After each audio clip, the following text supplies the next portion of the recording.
Apology sa Morales family na nasaktan kayo sa akin kagabi dahil lahat naman tayo nasasaktan.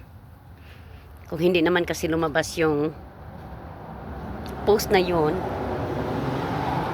siguro hindi ako makapagsalita. Hindi importante sa akin ang views.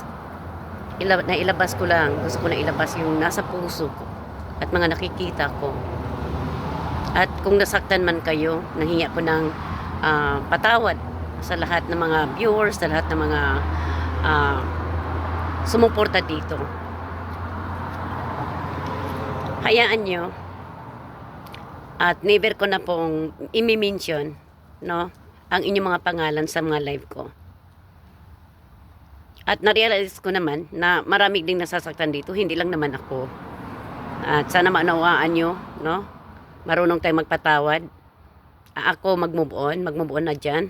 Last ko na yung video na yun. At ipin-private ko na. Dahil nailabas ko na yung damdamin ko. Para sa akin, hindi importante ang views. Pagdating dyan. Kailangan lang talaga na meron tayong paninindigan. Oo.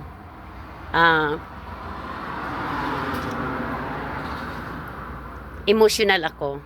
At hindi lang naman ako ang nagkaroon ng emotion pagdating dyan, no?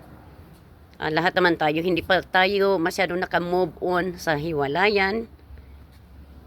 At yun nga, itong lumang post na ito ni Daddy Donut, parang nabuksan uli yung mga sakit ng puso natin, di ba? At parang insult, no, added to the injury. Kaya hingi po ako ng patawad, no, kay Tatay Rizan at kay Rizal Morales. At sa mga supporters po na nasasaktan kagabi.